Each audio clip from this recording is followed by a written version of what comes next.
I once knew a guy who looked almost exactly like me. He had the same curly brown hair, only slightly darker. He had the same crooked nose, only a bit smaller. Even our eyes were very similar, both almond-shaped, but his irises were a slightly lighter shade of brown. He didn't just look like me either. We acted similarly, talked similarly, walked similarly, the list goes on. We only had slight variations in almost every aspect of our being. It was scary at first, but soon that fear developed into anger. I absolutely hated that lousy, good-for-nothing faker. Thomas Blake was his name. I met him in my junior year of high school. He transferred towards the beginning of the school year since apparently his father was with the army and thus had to move around often. And yes, my mother was in the army as well, and this was the third high school I had attended thus far. It was his fourth. That was a recurring theme with the variations between Thomas and me. He always seemed one step further, not ahead, just further. When he was first introduced to the class, everybody made a huge deal about how similar we looked. Even the teacher was confused for a moment, thinking I was pulling some kind of prank. However, when they noticed me sitting in my seat at the back of the class as usual, eyes shifted between the two of us in astonishment and whispers were exchanged. In a similar state of surprise, my gaze was firmly fixed on Thomas, meeting his. Unlike me, however, he didn't appear surprised at all. He just looked at me with a slight smile as he went to take the seat the teacher pointed out for him. Said teacher always had a bit of a sense of humor, so of course, since Thomas needed a study buddy to get him caught up on the class's lesson content, I was the man for the job. During lunch break, people swarmed us. "Are you two related?" one person asked. "Are you, like, long-lost twins or something?" another hypothesized.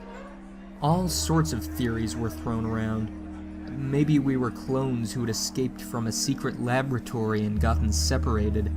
Maybe we were the twin product of a steamy military love affair between his father and my mother, who then decided to split the two of us and keep one each before leaving each other. Maybe we were even the same person from two different timelines that had somehow intersected. The theories just kept getting more convoluted as our class had a field day with it. I almost considered some of them, to be honest. Thomas's existence just boggled my mind. Now, I didn't hate Thomas from the very start. In fact, we were something akin to friends at first. Our various similarities made that easy for us, plus the fact that everyone else was already calling us the twins a few hours after we'd met. Since I was his study buddy, the two of us spent a fair amount of time together, and I soon introduced him to my little clique of friends. That was when he began to creep me out a little. My four friends and I were sitting at a lunch table eating as usual when he walked up. "Hey, mind if I join you?" He pointed to one of us before shifting his finger to another. "And you?" Yet again, he shifted his finger and repeated the question until he pointed to me. He paused for a moment and then went, "And me?" Everybody except for me laughed at the odd little introduction, but I just looked up at him with a half-assed grin like I was attempting to find it funny but blatantly failing. What caught me off guard was that, apart from that last part with me, this was exactly how I'd first approached a group of kids in one of my last schools, word for word. Of course, we invited him to sit with us, and I tried to shake off the feeling of unease that the event had left me with. I was able to forget about it for a while, but it wasn't long before it returned. Sure enough, as the days went on, he continued acting like me. He said things I would have said and did things I would have done. Not that he did this all the time. The variations between us made it so that it was relatively infrequent. However, It happened often enough for me to take notice and begin to get freaked out by it. Surely it wasn't normal for someone this similar to me to suddenly appear in my life. The odds were astronomical, but no matter how I tried to rationalize the impossibility of the fact, it never made it any less true. Although Thomas hung out with my group a lot those first few weeks, he soon began to hang out with other people as well. Our student body was relatively small, so it was something all of us naturally did. Most people were at least acquainted with each other, whether in a good or bad way. However, people usually stuck to their particular group of friends, having only one or two closer associates from other groups. There were a minority of people who had no particular clique, and instead had friends in many different cliques, or just fit in well with everyone. Chameleons, we called them. I myself was somewhat of a chameleon, and had many friends from other groups, but I had a specific group that I liked to hang with the most, composed of my 4 closest friends. Thomas, however, was different. When he began to hang out with other people and get along quite nicely with them, my friends and I determined he would probably end up becoming a chameleon too, if only partly. But we were surprised to find that he became something more, something our school had rarely ever seen, and something that I personally hadn't seen very often either. Universally popular. Now, being universally popular wasn't some kind of superpower or anything, but it was quite an achievement nonetheless. I don't know exactly how he did it, but Thomas was essentially a friend to everyone in the school. He'd even befriended the loner and unpopular kids who had initially hated him out of spite. "He just has this charisma," some said. "He's a really nice guy. I don't see why anyone wouldn't like him," said others. To them, it seemed perfectly natural to like a guy like Thomas, but it didn't make sense to me, because I had long since picked up on our similarities. If we were so similar, why was he so popular while I wasn't? Jealousy began to boil within me.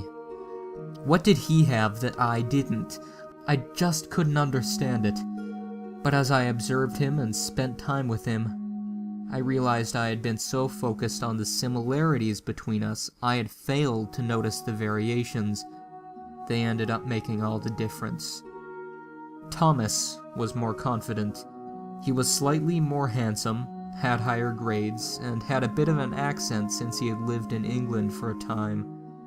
Whatever we had in common, his variation was almost always better. That was when jealousy gave way to hatred. Not of Thomas, however. Of myself. For a while, I hated myself for not being as good as Thomas. The feeling of insecurity ate away at me for over 2 months, causing my grades to drop and my health to go down as I spent most of my time isolated.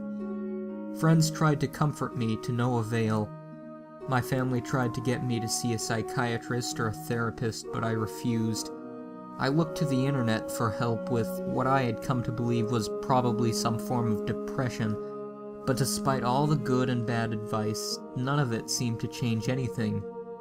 Imagine my surprise, then, when all that it took to solve my problem was a trip to the dollar store. I had gone there with my father to buy something or other. As my dad looked for it, I got bored and wandered off to the toy section, where I gazed absent-mindedly at the cheap crap that passed for toys here. If you've ever been to a dollar store, you know that merchandise they sell isn't exactly top-notch, and the kids' items are no exception. Countless rip-offs of famous toys littered the section. Roboformers, Action Rangers, Barbara Girls, that kind of near copyright infringement thing. As I looked at them, I began to realize the case wasn't so different from my own situation. The Roboformers were almost exactly like Transformers, but there were a few minor differences to keep some small-time Chinese company from getting sued. And that's exactly what Thomas was. He was just a cheap rip-off version of me. It wasn't evident at first, I mean, Thomas was better than me, wasn't he? When I re-evaluated him with this in mind, however, I found him to be quite different. His confidence was obnoxious, bordering on outright overconfidence. His grades were only higher than mine because I and many others had helped him study. His English accent was only faint and most likely somewhat forced. No matter how I looked at it, he was nothing but a faker. And so, my hatred shifted from me onto him. With the problem of my insecurity gone, I returned to school and gradually returned to normal. I felt much better knowing that I was the original, and he was just a bad imitation masquerading as something better. I could easily fake who I was and become like him as well, but I wasn't that pathetic. I would stay true to who I was. Still, the problem wasn't entirely gone. Thomas and I still talked fairly often, and the more I saw him around, the more annoyed I got. It got to the point where simply hearing him speak would immediately flip my mood, regardless of what it was before. I knew that I couldn't keep being friendly for long, so I gradually tried to drift away from him, even if it meant staying away from a few of my other friends as well. It didn't work. Even when I didn't approach him, he approached me. Whenever I would try to leave him, he would flash that small smile that looked sickeningly similar to mine and try to convince me to stay. I hated him. I hated him so much that words could not even describe it. Everything he did only served to fuel the fire within me. Whenever I got the chance, I began to daydream about calling him out on his fakery and beating him up as a suitable punishment. These daydreams soon evolved into hypothetical plans of increasing complexity as I mulled over ways to get him expelled from school and out of my life forever. Then, my mom made an unprecedented announcement. We were leaving. Her work required her to be stationed in New York, so I couldn't stay in my school. At first, I rejoiced. Finally, Thomas Blake would be out of my life forever. A few months passed and the week of the move came, so I said my goodbyes to all of my friends and acquaintances, and unfortunately Thomas, before leaving my school. But I didn't feel as good as I thought I would. Initially, I believed that getting away from Thomas was what I needed, but he just stayed on my mind. I simply could not condone a cheap rip-off of myself still existing out there, acting like he was better than me. Of course, there was only one way I could rectify this situation. But could I really go through with killing him? Coming up with a plan wasn't too hard, since I knew where he lived, as well as the layout of his house. As much as my hatred compelled me, however, fear of the potential consequences halted me. In the end, I didn't even need to take the initiative. About a week before the scheduled time for the move, I got a call from none other than my would-be doppelganger. Hey Travis, wanna hang out? Thomas asked nonchalantly. I know you're leaving soon, so I was thinking we should go somewhere one last time. I asked James and Sarah, but neither of them are available, so I guess it's just us. I couldn't help but smile at the opportunity. Maybe, if I could get him all alone and make sure nobody found his body for a while, it could work. I was moving away soon anyway. Alright, where do you want to go? How about we head to the mall? Thomas suggested. There's some stuff I need to pick up there anyway. Alright, I replied. How's tomorrow? And with that, the deal was sealed. That night, I went out to set things up for my grand plan. The following day, I met Thomas at the mall, just like we arranged, my mom's switchblade stuffed into my pocket for later use. All I needed to do was lead him to some secluded part of town on our way back home. I knew the town's layout better than he did, so I could just tell him I knew a shortcut. I kept telling myself it'd be easy, but my heart raced the entire time we were at the mall. We acted all buddy-buddy as we usually did. despite the fact that I was just itching to jab my knife into his stomach every second of the day. There he was, right in front of me, that stinking copycat talking and acting just like me, even though he wasn't. Yet I couldn't do anything. Not until that evening. The time eventually came, and the two of us decided to walk back to my house. I told him of the supposed shortcut, and I led him to a relatively small park by the river that ran through the town. I had been thorough in my preparations.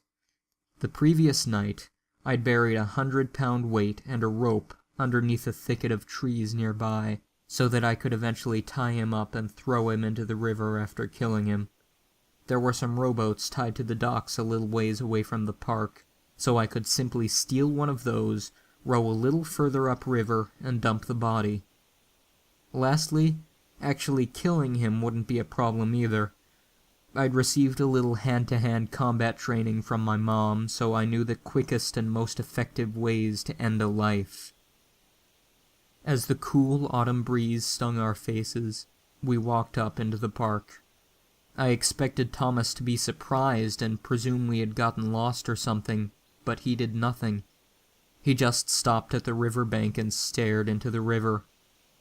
"I always did like rivers," Thomas spoke out as I stood behind him. Slowly, cautiously, I withdrew my switchblade. "You never know what's underneath that ever-flowing surface of theirs," he continued. "What someone could have hidden?" I wasn't going to wait any longer. I held the knife backhand and went for a stab, aiming for his jugular. I was surprised, however, when he ducked right on time, and it was only then that I noticed a shiny object in his hand. Another knife. Thomas immediately tried to slash me, but I jumped back in time to avoid him. He stood up straight, his face somewhat obscured by shadow as the sun set behind him. Yet I was sure I could make out a slight smile on his expression. "I'm really hoping you are smart enough to come prepared for this," he said, taking a step forward as he got into an attacking position. "I mean, I know you're not as intelligent as I am, but surely even a knockoff like you has watched enough movies to know how to plan a murder." In retrospect, I think I should have felt surprise, or at least fear that my plan had gone awry. However, the only emotion I could register was anger. My hatred flared as I listened to his words. Me? He dared to call me a knockoff? The nerve was unbelievable. "You think I'm the knockoff here?" I exclaimed, gripping my switchblade and preparing for his attack. "Sorry to break it to you, but you're the only faker, and I can't let you prance around thinking you're better than me any longer." Thomas scoffed. "Of course. That's the only way you can justify your existence, isn't it? Accusing me of being the rip-off, thinking you're the improved, original version. But you're wrong," he boasted. "I am the original.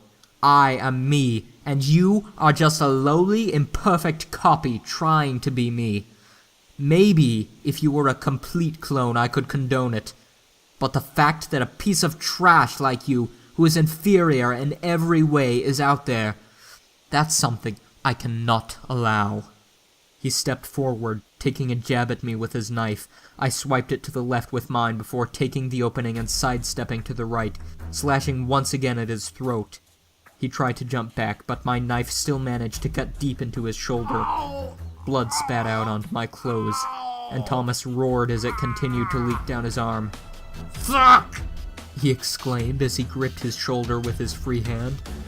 His smile had deteriorated into a look of disgust and anger as he eyed me. Meanwhile, I had gained some confidence. With his right shoulder damaged, it would be more painful to swing his knife.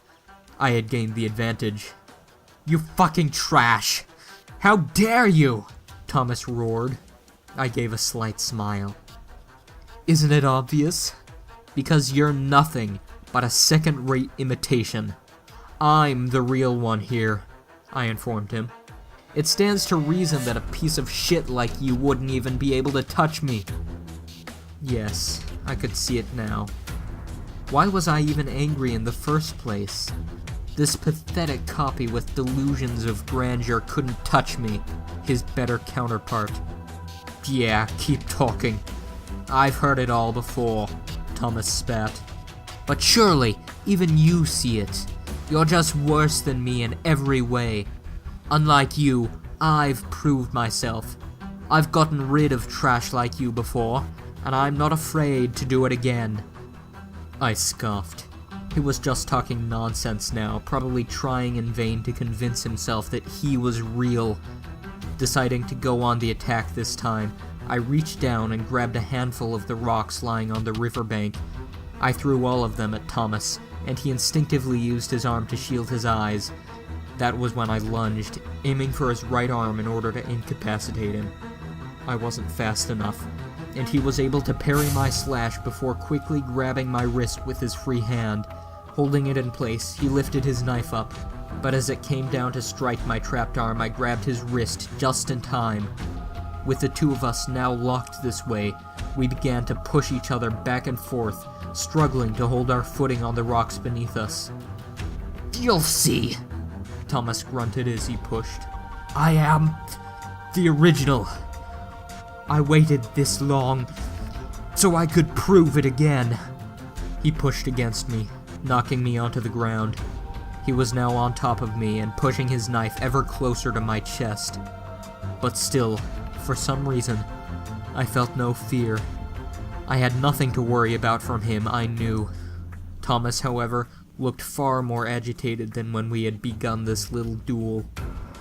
"Only the original survives," he said through bared teeth as he struggled against me. "I knew you'd delude yourself into thinking you could win. I wanted to see you fail, to see the look in your eyes when I kill you, and you'll see that I'm..." His final words were cut short as my blade pierced his chest, and his eyes widened in utter shock. I guessed this must be that look he was talking about. Indeed, it was quite an amusing sight. The look of a worthless imitator finally being put in his place. I liked it very much. Luckily, the hand he had been holding my knife back with was still covered in blood from his shoulder injury, which had caused it to slip and my knife to be the first one in. I could feel the strength leaving his body as I pushed him off me and sat up. I looked over to his convulsing form on the ground, that expression never leaving his face as he slowly struggled to look at the knife that had pierced his heart. Taking it out would only make more of a bloody mess, so I left it where it was. I smirked triumphantly as I waited for the life to fade from his eyes. Blood sputtered from his mouth as he tried to speak, but failed. The last words he would ever hear were but the simple truth. "You never even stood a chance, you cheap knockoff."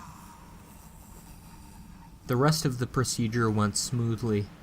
Under the cover of darkness, I brought the body over to the boat before retrieving my weight and rope from the thicket of trees. My jacket had been bloodied during the fight, so I removed it and buried it in the hole. My face and hair were a little bloody as well, but that was easily taken care of with a quick rinse in the river water. With the knife also thrown into the water with the body, all that was left was the blood stain he left on the rocks, which was cleaned up quickly by the tide. Seeing the blood get washed away, it occurred to me that Thomas had probably gone there intentionally to make sure that when he killed me, he wouldn't have to bother cleaning up the blood himself. It seemed he had planned my murder by counting on me to plan his, which made me wonder how he knew. He said he'd proven himself before, but I had no idea what that meant at the time. I didn't wonder about it for very long either, as I was too caught up in my victory to care much. The last few days passed like the breeze. The police came to question me about the disappearance of Thomas a couple of days after he'd been reported missing, since I was the last person he'd been seen with. I just told them that the last time I saw him was when he and I went separate ways to get to our houses, and this answer seemed to satisfy them. They probably assumed he had run away or something like most missing kids. It didn't really matter because 2 days later I was out of there and off to New York. Only then did I feel truly successful. Uncaught and untouched, I was now indisputably the one and only Travis Burke.